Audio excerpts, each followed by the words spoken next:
भारत माता की, भारत माता की, मातृशक्ति की, मातृशक्ति की। आज रक्षाबंधन पर्व के अवसर पर आयोजित इस रक्षाबंधन पर्व के समारोह में हम सबके बीच में जिनका उद्बोधन हम सबको मिलेगा, ऐसे हमारे देश के बहुत वरिष्ठ नेता जिन्होंने अनेकों अनेक अपने कामों से जन जन को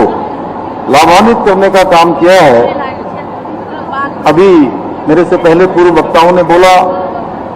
कि जल जीवन मिशन हर घर जल से नल पहुंचाने का काम, जिनके समय में ये योजना प्रारंभ हुई, ऐसे लोकप्रिय जननेता भारत सरकार के पर्यटन और संस्कृति मंत्री मेरे बड़े भाई आदरणीय गजेंद्र सिंह शेखावत जी, मैं आप सबकी तरफ से, अपनी तरफ से देवभूमि उत्तराखंड आगमन पर उनका हृदय से स्वागत करता हूं, हृदय से अभिनंदन करता हूं। आज के कार्यक्रम के अध्यक्ष और आप सबके लोकप्रिय विधायक, उत्तराखंड सरकार के कृषि समेत अनेक विभागों के मंत्री आदरणीय गणेश जोशी जी, भारतीय जनता युवा मोर्चा की राष्ट्रीय उपाध्यक्ष नेहा जोशी जी, और जिनके कारण श्री गणेश जोशी जी बिल्कुल निश्चिंत होकर राजनीतिक और सामाजिक क्षेत्र में काम करते हैं, ऐसी आदरणीय हमारी भाभी निर्मला जोशी जी, हमारे महामंत्री राणा जी, राजीव गुरुंग जी, प्रदीप रावत जी, सामने बैठी हुई लक्ष्मी जी, कमली जी, पूनम जी और सभी उपस्थित हमारे अतिथि विवेक जी, और बड़ी संख्या में आज हजारों हजार की संख्या में आई हुई सभी हमारी बहनें, मैं आज विशिष्ट अवसर पर आप सबके उपस्थित होने पर सभी माताओं बहनों का, भाई बहन के प्रेम के प्रतीक पर्व रक्षाबंधन की आप सबको अग्रिम बधाई देता हूं, आप सबको शुभकामनाएं देता हूं। इसके साथ ही अभी 2 दिन पहले जिस त्रिस्तरीय पंचायत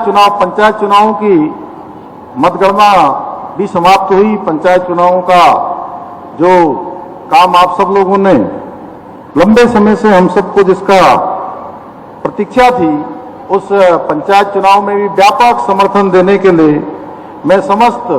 उत्तराखंड वासियों का, आप सबका हृदय तल से धन्यवाद व्यक्त करता हूं। आज इतनी भारी संख्या में आप सब की मौजूदगी, सच में आपका ये स्नेह और आपका अपनापन देखकर मैं इसको शब्दों में बयान नहीं कर सकता। सच में मुझे बहुत खुशी हो रही है। अभी गणेश जोशी जी यहां कह रहे थे कि आप सब उनको कह दीजिए कि जो है पूरी तरह से आपके साथ हमेशा की तरह आपके लिए मोर्चा संभालने को तैयार रहें। और ये मैंने आपसे वायदा 2021 में, आप सबको अगर याद होगा तो 2021 में मैं जब आप सबके बीच में आया था, उस समय मैंने आप सबसे ये अनुरोध किया था कि गणेश जोशी जी को हम दूसरे क्षेत्रों में भेजेंगे, इस मसूरी विधानसभा की जिम्मेदारी आप सब लोग ले लीजिए। मैं आप सबका हृदय से धन्यवाद करता हूं कि आपने मसूरी विधानसभा को ऐतिहासिक मतों से विजय बनाने का काम किया। हाँ, मैं आज इतना जरूर कहना चाहूंगा, आप सभी के प्रेम और आशीर्वाद से मुझे प्रदेश की और अधिक सेवा, अपनी बहनों के इस उत्साह और आशीर्वाद को देखकर हमेशा मुझे ऊर्जा मिलती है। बहनों, रक्षाबंधन का पर्व पारस्परिक प्रेम, स्नेह और विश्वास का प्रतीक पर्व होने के साथ ही हमें हमारे सामाजिक कर्तव्यों का बोध कराने वाला भी है, जो बहनों के प्रति हमारे कर्तव्यों की हमें हर वर्ष स्मरण कराता है, याद दिलाता है। आप सभी जानती हैं कि हमारे आदरणीय प्रधानमंत्री श्री नरेंद्र मोदी जी हमारी बहन बेटियों को सक्षम बनाने के लिए, आत्मनिर्भर बनाने के लिए, उनके जीवन को ऊपर उठाने के लिए निरंतर कार्य कर रहे हैं। जहां एक और बेटी बचाओ बेटी पढ़ाओ योजना, सुकन्या समृद्धि योजना और उज्ज्वला योजना जैसी अनेक योजनाएं, उनके माध्यम से मोदी सरकार बेटियों को और महिलाओं को आत्मनिर्भर बनाने का प्रयास कर रही है। वहीं अभी नेहा जोशी ने कहा कि हमने भी आदरणीय प्रधानमंत्री श्री नरेंद्र मोदी जी के मार्गदर्शन में, उनकी प्रेरणा से 2022 के आम चुनाव में देवभूमि उत्तराखंड की देवतुल्य जनता से ये वचन उनके सामने रखा था कि नई सरकार का गठन होगा तो हम राज्य के अंदर हमारी महिलाओं के लिए जो 50% से जिनकी संख्या अधिक है, उस 50% से अधिक संख्या की बहनों के लिए, हमारी मातृशक्ति के लिए 100% का कानून लेकर आएंगे, समान नागरिक संहिता का कानून। हमने अपना वो वचन निभाया है। इसके साथ ही देश के अंदर 3 तलाक जैसी कुप्रथा का अंत करना हो, इसके साथ साथ नारी शक्ति बंधन अधिनियम, शौचालयों का निर्माण, आवास योजना के तहत महिलाओं को प्राथमिकता, मातृत्व अवकाश में वृद्धि तथा बेटियों के लिए सेना और सैनिक स्कूलों का रास्ता खुलवाकर उन्हें सशक्त बनाने का काम आदरणीय प्रधानमंत्री जी के नेतृत्व में हो रहा है। और इसी का नतीजा है कि आज हमारी देश की महिलाएं खेत में अनाज उगाने से लेकर अंतरिक्ष प्रोग्रामों का हिस्सा बनने तक और खेलों में मेडल लाने से लेकर सेना में कमान संभालने तक का महत्वपूर्ण दायित्व निभा रही हैं। आदरणीय प्रधानमंत्री जी के मार्गदर्शन में हमारी सरकार भी देवभूमि उत्तराखंड में मातृशक्ति के उत्थान और उनके सशक्तिकरण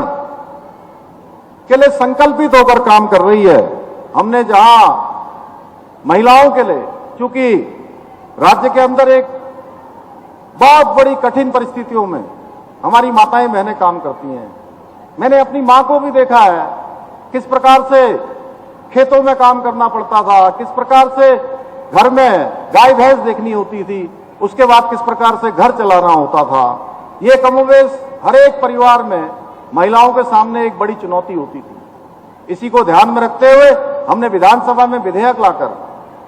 30% का क्षैतिज आरक्षण, रोजगार के क्षेत्र में मातृशक्ति की अधिक से अधिक भागीदारी सुनिश्चित करने के लिए हमने पारित किया। प्रदेश की महिलाओं को आर्थिक रूप से सशक्त एवं आत्मनिर्भर बनाने के लिए हमने स्वयं सहायता समूह के माध्यम से करोड़ों रुपए की आर्थिक सहायता प्रदान की। प्रदेश की महिलाओं के द्वारा बनाए गए उत्पादों को विपणन का अवसर मिले, देश और विदेशों में उसकी पहचान हो, उसको लेकर हाउस ऑफ हिमालयाज ब्रांड, इसका हमने शुभारंभ किया है, जो हमारी बहनों के द्वारा बनाए गए उत्पाद आज विश्व के अनेक स्थानों पर पहुंच रहे हैं। मुझे ये बताते हुए खुशी होती है कि महिला समूह ने अपनी मेहनत और आत्मबल के दम पर उद्यमिता के क्षेत्र में अभूतपूर्व सफलताएं हासिल की हैं। हमारे राज्य में भी लखपति दीदी योजना के अंतर्गत 1,63,000 से अधिक बहनों को लखपति दीदी बनना यह बताता है कि हमारे प्रदेश की बहनें किसी से कम नहीं है। इतना ही नहीं, महिला समूह को आजीविका को बढ़ावा देने के लिए शुरू की गई मुख्यमंत्री सशक्त उत्सव योजना से आज 30,000 से अधिक महिलाएं लाभान्वित होकर 5 करोड़ रुपए से भी अधिक का कारोबार कर चुकी है। बहनों, आज के अवसर पर मुझे ये बताते हुए बहुत हर्ष की अनुभूति हो रही है कि हम ग्रामीण महिलाओं की आजीविका की वृद्धि के लिए जल्दी ही जल सखी योजना प्रारंभ कर रहे हैं। इसके साथ ही ग्रामीण क्षेत्रों में पेयजल आपूर्ति का काम महिला स्वयं सहायता समूह को सौंपने की तैयारी की जा रही है। ग्रामीण क्षेत्रों में नए कनेक्शन, बिल वितरण, बिल वसूली और योजनाओं के रखरखाव का काम भी हम आउटसोर्स के आधार पर महिला समूहों को देने का प्रावधान कर रहे हैं। यदि मैं आज इस अवसर पर एक एक करके ऐसे कामों को गिनाने लगूंगा तो समय बहुत कम पड़ जाएगा, इसलिए मैं इतना ही कहना चाहता हूं कि ये सब केवल योजनाएं नहीं है, बल्कि ये बहनों के प्रति हमारा प्रेम और हमारी जिम्मेदारी है। और आज मैं इस समारोह में एक मुख्यमंत्री के रूप में नहीं बल्कि आपके एक भाई के रूप में आप सबके बीच में उपस्थित हूं। और मैं विधानसभा में भी जब मैंने अपनी बात रखी थी पिछले सत्र में, तो मैंने कहा कि जो हमारे प्रधानमंत्री जी ने बाबा केदार की धरती से कहा था कि 21वीं सदी का तीसरा दशक उत्तराखंड का दशक होगा, इसका अर्थ है कि आने वाले 10 साल उत्तराखंड की समृद्धि के होंगे। उत्तराखंड जो अपने संकल्प लेगा उसको शिखर तक पहुंचाएगा, जो संकल्प लेगा उसको सिद्धि तक पहुंचाएगा। उसको पहुंचाने का अगर कोई क्रांतिकारी इतिहास लिखने का काम करेंगी तो हमारी बहनें करेंगी, हमारी मातृशक्ति करेगी। क्योंकि पूरे प्रदेश के अंदर जिस प्रकार से संसाधनों के अभाव के बावजूद भी जिस प्रकार का उन्होंने कौशल दिखाया है, जिस प्रकार की उन्होंने मेहनत की है, मैं सच कह सकता हूं कि परिश्रम की पराकाष्ठा करके एक से एक अच्छे उत्पाद बनाने का काम आज हमारी बहनों के समूह कर रहे हैं। और मैं दावे के साथ कह सकता हूं भाई साहब कि इतने अच्छे अच्छे उत्पाद हमारी बहनों के हैं कि कई बार ऐसा लगता है कि बहुत बार वो उनके बनाए हुए उत्पाद अंतर्राष्ट्रीय जो हमारी मल्टीनेशनल कंपनियां हैं उन मल्टीनेशनल कंपनियों को भी पीछे छोड़ती हैं। इस प्रकार से वो काम कर रही है। इसलिए मैं आप सभी से अपील करता हूं कि प्रदेश की किसी भी बहन बेटी को कभी भी कोई परेशानी हो, वैसे तो हम लोग सामान्य रूप से गणेश जोशी जी, हमारी सरकार, सभी लोग, सारे मंत्रीगण इस काम में लगे होते हैं, लेकिन आप सब मेरे कार्यालय से भी सीधे संपर्क कर सकते हैं। मेरा प्रयास रहेगा मैं स्वयं आपकी परेशानी का संज्ञान लेकर उसका निस्तारण करूं और एक भाई होने का कर्तव्य निभा सकूं। बहनों, हमारा लक्ष्य उत्तराखंड को देश का श्रेष्ठ राज्य बनाने का है और इस लक्ष्य के प्राप्ति के लिए हमें हमेशा से जैसे आपका आशीर्वाद, आपका सहयोग, आपका समर्थन हमें मिलता रहा है वो भविष्य में भी मिलता रहेगा। मुझे पूरा विश्वास है प्रदेश की महिला शक्ति का समर्थन हमारे सरकार के सशक्त मातृशक्ति सशक्त राज्य के विकल्प रही संकल्प को पूर्ण करने में अवश्य ही सहायक होगा। इन्हीं शब्दों के साथ एक बार फिर से मैं पुनः आप सबको रक्षाबंधन की बधाई देता हूं, शुभकामनाएं देता हूं और आदरणीय गजेंद्र जी का देवभूमि उत्तराखंड आगमन पर उनका एक बार फिर से आप सब की ओर से धन्यवाद करते हुए, अपनी तरफ से धन्यवाद करते हुए मैं अपनी बात को समाप्त करता हूं। बहुत बहुत धन्यवाद।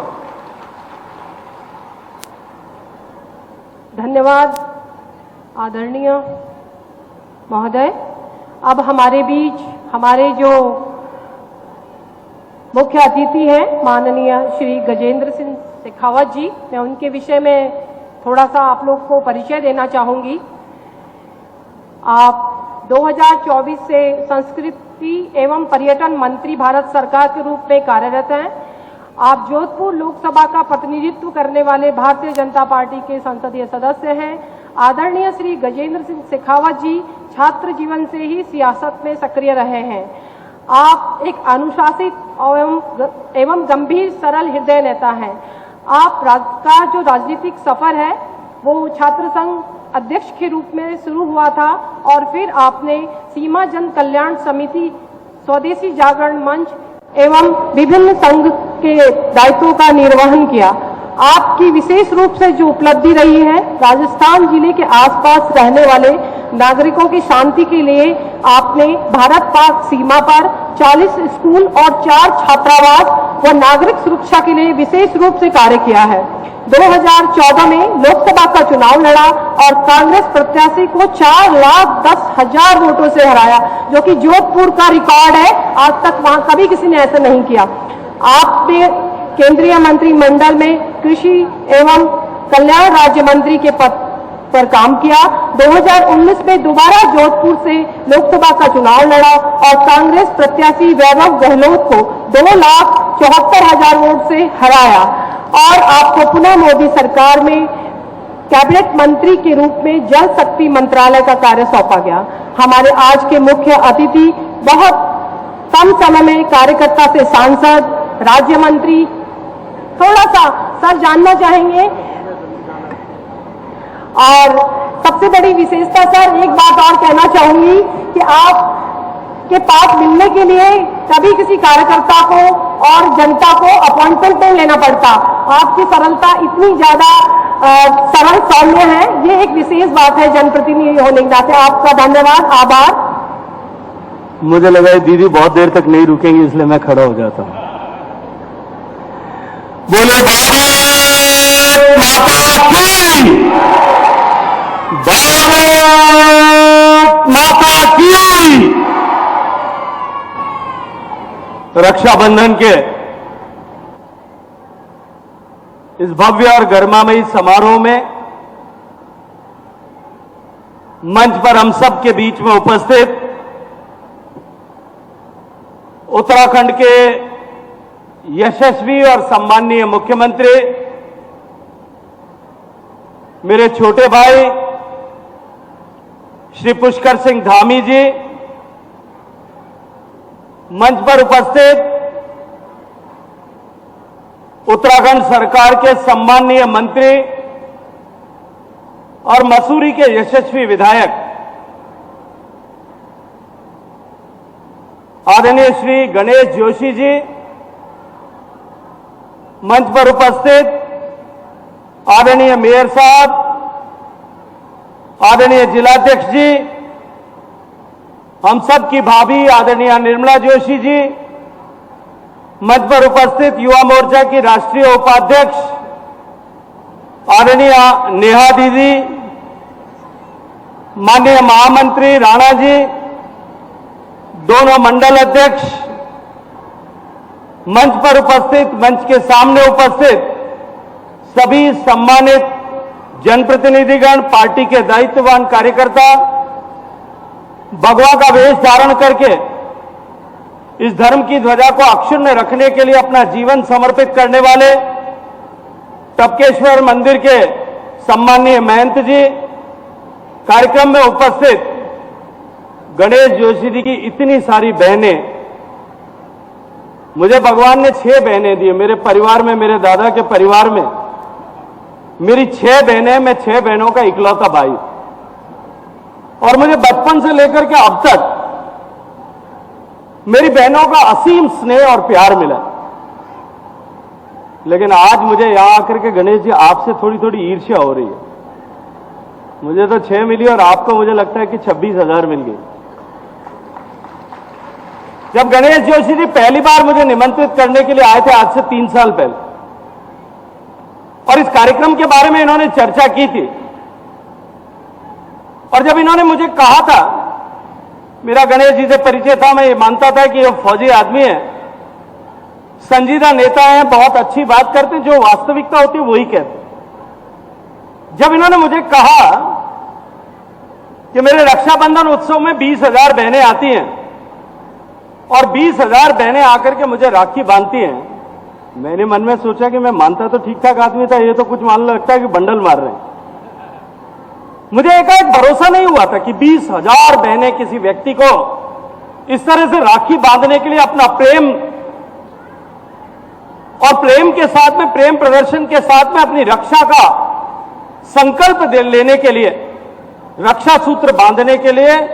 एक साथ किसी व्यक्ति के साथ लिए एक दिन एकत्रित आती होंगी। मैंने सहज रूप से इस बात पर विश्वास नहीं किया। लेकिन जब 2023 के कार्यक्रम में राजस्थान के चुनाव के चलते हुए एकाएक मेरा कार्यक्रम परिवर्तित हुआ, मैं कार्यक्रम में नहीं आ पाया, और उसके बाद में जब मैंने मीडिया में, सोशल मीडिया में अपने सूत्रों से कार्यक्रम के बारे में जानकारी एकत्र की, तो मुझे लगा ये गणेश जोशी जी जो बात कहते हैं वो बात तो सही है, इसमें कुछ गड़बड़ तो नहीं। और इसी के चलते अब की बार मुझे आप सबके बीच में आने का सौभाग्यपूर्ण अवसर मिला। मैं इस विहंगम दृश्य, जो आज इतनी सारी बहनों की उपस्थिति में रक्षाबंधन उत्सव मनाए जा रहे हैं, मैं देख करके अभिभूत हृदय से गणेश जोशी जी को इस कार्यक्रम के लिए बहुत सारी बधाई देना चाहता हूं, इनका अभिनंदन करना चाहता हूं। ये बहुत बड़े विश्वास का प्रतीक ऐसा कार्यक्रम हो सकता है। मुझे जैसा मेरा परिचय कराते हुए कहा जा रहा था, मुझे लंबे समय तक जीवन में सीमावर्ती क्षेत्र पर, बॉर्डर पे काम करने का अनुभव मिला। जब हम बॉर्डर पे काम कर रहे थे राजस्थान का जो पश्चिमी राजस्थान का पाकिस्तान से लगता हुआ सीमावर्ती क्षेत्र है, 90 के दशक में उस बॉर्डर पर फेंसिंग नहीं थी, कई तरह की चुनौतियां थी, पोस्ट के बीच में दूरियां हुआ करती थी। और क्योंकि उत्तराखंड के लोग यहां सीमावर्ती क्षेत्र में जिस तरह से दूरस्थ पहाड़ियों पर चौकियां, आप आसानी से समझ सकते हैं मेरे विषय को, कि हमारे फौज का सिपाही जो बॉर्डर पर खड़ा रहता है, हमारे सेंट्रल आर्म पुलिस फोर्स के सैनिक जो हमारी सीमा की चौकियों पर खड़े रहते हैं, वो कितनी कठिन परिस्थितियों में देश के सीमाओं की सुरक्षा करने के लिए काम करते हैं। यहां उत्तराखंड के पहाड़ों पर जहां कहीं -20-30 डिग्री टेम्परेचर होता होगा, बर्फीले तूफान होते होंगे, बर्फीली आंधियां होती होंगी, वहां से लेकर के मैं राजस्थान के जिस हिस्से से आता हूं, आपके यहां माइनस में टेम्परेचर होता है, मेरे यहां +50 डिग्री टेम्परेचर गर्मी में होता है। आंधी ऐसी होती है कि जब वो चलती है तो 5-6 फुट भी दूर कुछ दिखाई नहीं देता, क्योंकि चारों तरफ धूल उड़ती है, मिट्टी उड़ती है। उस कठिन परिस्थिति में, गर्मी में और सर्दी में, माइनस टेम्परेचर में, वहां सिपाही जो सीमा पर खड़ा रहता है, हमने एक कार्यक्रम शुरू किया था मुख्यमंत्री, और कार्यक्रम था कि हम सीमावर्ती क्षेत्र पर काम करने वाले सिपाहियों के लिए राखियों को बनवा करके, और वह राखी भी हम बाजार से नहीं खरीदते, विद्यालयों में जाकर के अपने अनाम सैनिक बंधु के लिए आप एक राखी बनाएं। ऐसी बहनों को गर्ल्स स्कूल में जाकर के उनसे आग्रह करते थे, और वो हजारों की संख्या में राखी, और उस राखी के साथ में जिस बंधु को, जिस सैनिक को ये राखी बांधी जाएगी, उसके लिए एक संदेश आप अपनी तरफ से उस अपने भाई को, सैनिक भाई को एक संदेश लिखें। वो संदेश लेकर के हम योजनाबद्ध तरीके से हमारे कार्यकर्ता राजस्थान की उस 1000 किलोमीटर की सीमा पर हर बूथ, हर पोस्ट पर जाकर के और सैनिकों को राखी बांधते थे, ताकि उनको त्योहार के समय में अपनी सूनी कलाई देख करके अपनी बहन का साथ न होने का दुख उनको न सताए। और जब हम देखते थे वो चिट्ठी, जब वो पढ़ते थे, जिस बहन ने अपने अनाम भाई के लिए, जिसको वो जानती नहीं है, उसके लिए जो चिट्ठी लिखी हुई पढ़ते थे,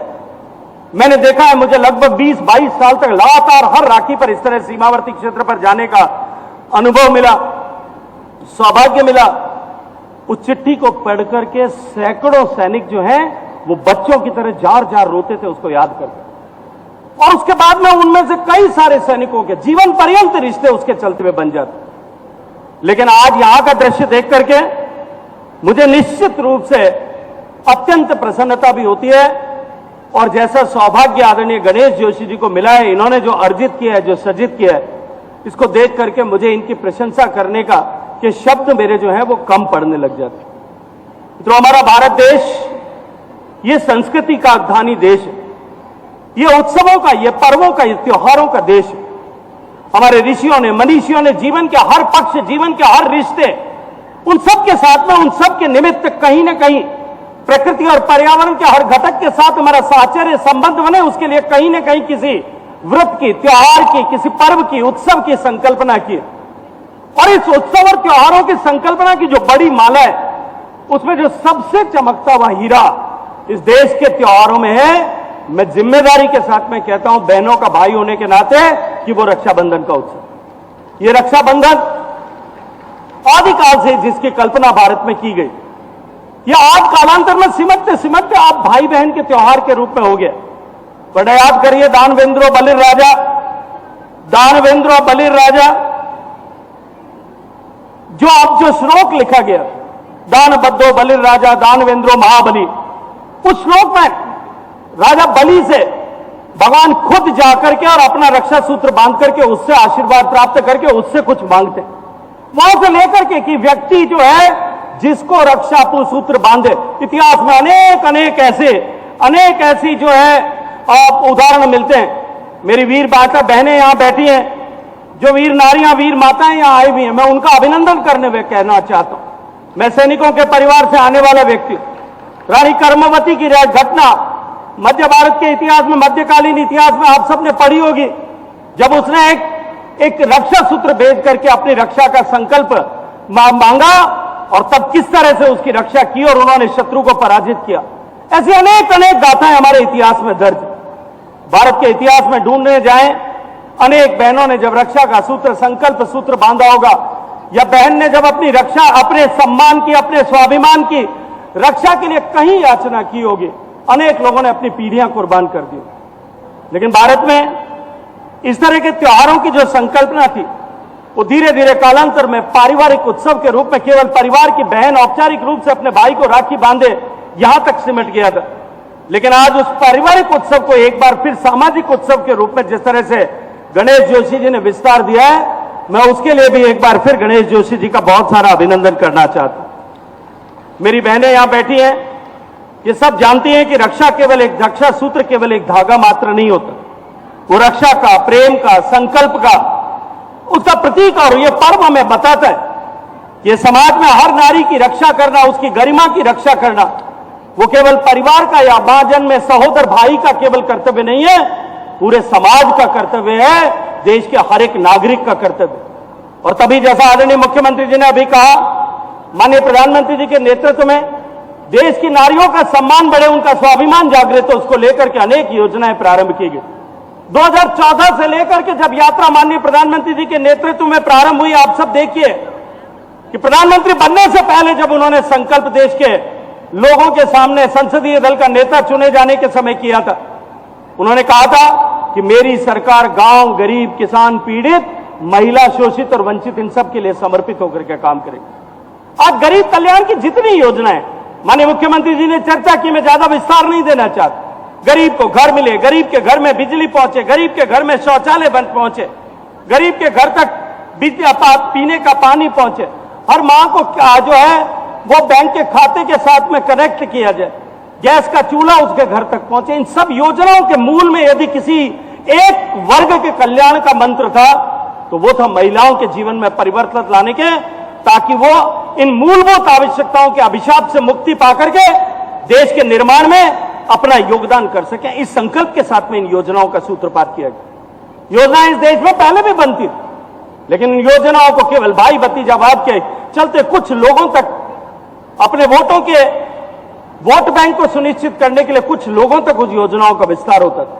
लेकिन देश के प्रधानमंत्री ने यह संकल्प किया कि विकास की योजनाओं में हम किसी तरह की कोई बंधन नहीं होगा, 100% सैचुरेशन, 100% लोगों तक लाभ पहुंचे, इस संकल्पना के साथ में काम करेंगे। आज हम देख रहे हैं कि देश के हर घर तक हर गरीब को घर मिला है, हर गरीब के घर में बिजली पहुंची है, हर घर तक शौचालय बना है। कल्पना करके देखिए, जब देश आजाद हुआ तब से लेकर के 2014 तक, मुझे याद आता है माननीय मुख्यमंत्री जी जब 2014 में एक सांसद के नाते मुझे माननीय प्रधानमंत्री जी ने यूनाइटेड नेशंस में एक बैठक में भेजा, तब सस्टेनेबल डेवलपमेंट गोल जो है, सतत विकास के लक्ष्य तय हो रहे, मिलेनियम डेवलपमेंट गोल समाप्त हो चुके थे, नए लक्ष्य तय किए जा रहे थे। सैनिटेशन और पानी, इन दोनों विषयों पर जब वहां चर्चा हो रही थी, उस चर्चा में भाग लेने के लिए भारत का प्रतिनिधि बनाकर के मुझे भेजा। मैं पहली बार, मुझे सौभाग्य मिला था कि मैं संयुक्त राष्ट्र संघ के कार्यक्रम में उपस्थित हो सकूं और भारत का प्रतिनिधित्व कर सकूं। मुझे अत्यंत गर्व की अनुभूति हो रही। जब मैं वहां जाकर के संयुक्त राष्ट्र संघ के उस हॉल में बैठा, भारत का झंडा लगा था, सम्मान के उसके पीछे साथ में भारत के नाम लिखा, उसके पीछे जाकर के जब मैं बैठा, मुझे अत्यंत गर्व की अनुभूति हो रही। लेकिन जब भाषण प्रारंभ हुआ, यूनाइटेड नेशंस के सेक्रेटरी जनरल ने जब भाषण देना प्रारंभ किया और उन्होंने कहा कि दुनिया में 100 करोड़ लोग ऐसे हैं जो खुले में शौच के लिए अभिशप्त, और उससे आगे उन्होंने कहा उसमें से 60 करोड़ लोग केवल भारत में, और उनके बाद आने वाले हर व्यक्ति ने जब भारत की तरफ चिन्हित करके ये कहा, मुझे बहुत ग्लानि हो रही थी, मुझे बहुत दुख हो रहा था कि आजादी के 67 साल बीत गए, हम देश की 62% आबादी को सामान्य शौचालय की सुविधा नहीं दे पाए। और तब मेरे मन में उस ग्लानि के साथ में जब मैं लौटा, लेकिन धन्यवाद करना चाहता हूं देश के प्रधानमंत्री का कि कुछ ही दिन बाद में लाल किले के प्राचीर से उन्होंने उद्घोष किया कि 5 साल में हम देश के हर घर तक शौचालय पहुंचाने का काम करेंगे। कोई कल्पना नहीं कर सकता। यूनाइटेड नेशंस ने तय किया था कि ऐसे लक्ष्य को पूरा करने में हम 2014 में बैठे थे कि 2030 तक का 15 साल का समय लगेगा, लेकिन आपके आशीर्वाद से बनी हुई सरकार, आपके ताकत के आधार पर बनी हुई सरकार ने 5 साल में उसको पूरा करके दिखाया। और जब मैं 2019 में जल शक्ति मंत्री के नाते उस कार्यक्रम में गया था, तब हम कॉलर ऊंची करके खड़े थे। मैं गर्व के साथ में वहां खड़ा होकर के कह रहा था कि हमने 5 साल में 12 करोड़ शौचालय बना करके देश को खुले में शौच से के अभिशाप से मुक्त कर दिया। देश की 40 करोड़ महिलाओं का सम्मान, उनका गरिमा के साथ जो उनको नित्य प्रतिदिन समझौता करना पड़ता था, उस अभिशाप से उनको मुक्त करा दिया। मुझे सौभाग्य मिला जल शक्ति मंत्री के नाते काम करने का, जहां ये दायित्व मेरे साथ ऊपर था। मुझे सौभाग्य मिला जल शक्ति मंत्री के नाते माननीय प्रधानमंत्री जी के विजन के अनुरूप उनके मार्गदर्शन में जल जीवन मिशन प्रारंभ करने। मैंने तो देखा था पश्चिमी राजस्थान में, यहां पहाड़ में भी मैं जानता हूं, नीचे चश्मे से पानी भर के लाने वाली महिला को कितना परिश्रम करना पड़ता। लेकिन पश्चिमी राजस्थान में मेरी माताएं बहनें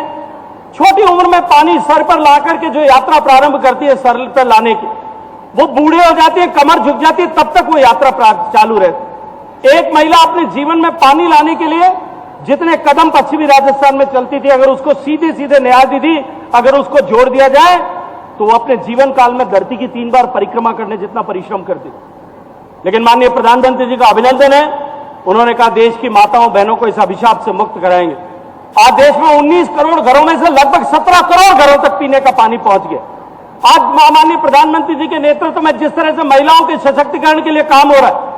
सारी योजनाओं को महिलाओं के केंद्र का में रखते हुए जिस तरह से निर्माण किया जा रहा है, आज उसका परिणाम दिखाई देने लगा है। अभी आदरणीय गणेश जी और माननीय मुख्यमंत्री जी चर्चा कर रहे थे। मैं जब सीमावर्ती क्षेत्र में काम करता था तो मुझे आपके उत्तराखंड में भी कुछ समय तक काम करने का अवसर मिला था। यहां आपका जो प्रथम गांव माना जो है, वहां की माताएं बहनें जो हैं वो ऊन का कपड़ा बुनती थी, लेकिन उनको उचित मूल्य नहीं मिलता। हमने जो है export promotion council for handicraft के साथ में उनको जोड़ा, उनके साथ में कुछ डिजाइनर्स को कनेक्ट किया। उन डिजाइनर्स को कनेक्ट करने का प्रभाव ये हुआ कि आज उनका प्रोडक्ट दुनिया के जारा के सारे स्टोर्स में माना की महिलाओं का प्रोडक्ट बिकता है, और उसके कारण से उनकी आजीविका संपूर्ण रूप से परिवर्तित हो गई। आज देश को सशक्त करने के लिए, देश की अर्थव्यवस्था को सशक्त करने के लिए जिस तरह की भूमिका मेरी बहनें निभा रही हैं, यहां उत्तराखंड की इस देवभूमि में आकर के मेरा यह संकल्प कई कई गुना बढ़ता है। आप सब लोगों के उत्साह को देख करके बढ़ता है कि आने वाले समय में ये भारत जो है, जो माननीय प्रधानमंत्री जी कहते हैं कि ये केवल महिलाओं का सशक्तिकरण नहीं, अभी तो महिलाओं के कारण के माध्यम से देश के सशक्तिकरण की दिशा में हम जा रहे हैं। और यही संदेश जब G20 की बैठक भारत में हुई तब माननीय प्रधानमंत्री जी ने दुनिया के नेतृत्व को दिया। आज हम उस मार्ग पर चल पड़े। बहुत सारी बधाई करके आप सबसे इतना निवेदन करना चाहता हूं कि रक्षाबंधन का उत्सव जो हमको अपने संकल्प का स्मरण कराता, जो हमारे दायित्वों का स्मरण कराता कि हमारा दायित्व बहनों के प्रति क्या है, उसके साथ साथ में हमको इस रक्षाबंधन के उत्सव के समय में समाज के प्रति, राष्ट्र के प्रति, प्रकृति और पर्यावरण के प्रति हमारा जो संकल्प है उसको भी हमें स्मरण करना चाहिए। मुझे अत्यंत प्रसन्नता हुई कि हरेला के समय में 5 लाख पौधे गणेश जी के नेतृत्व में दिए गए, और राज्य भर में माननीय मुख्यमंत्री जी के नेतृत्व में लाखों की संख्या में पौधों का वितरण और पौधों को लगाने का काम हुआ। माननीय मुख्यमंत्री जी के नेतृत्व में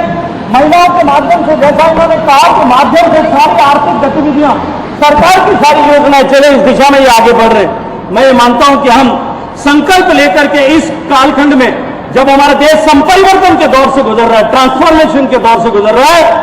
तब हम सब मिलकर के महिलाओं की ताकत के आधार पर इस देश को बदलने की दिशा में आगे बढ़े। ऐसी शुभकामनाओं के साथ रक्षाबंधन के इस पवित्र समारोह में मुझे आप सबके बीच में आकर के इतनी सारी बहनों का स्नेह प्राप्त करने का अवसर प्रदान करने के लिए माननीय मुख्यमंत्री जी को, माननीय गणेश जोशी जी को बहुत सारा अभिनंदन करते हुए, यहाँ जो वीर माताएं आई हुई हैं, जो वीर बहनें आई हुई हैं, उन जिन्होंने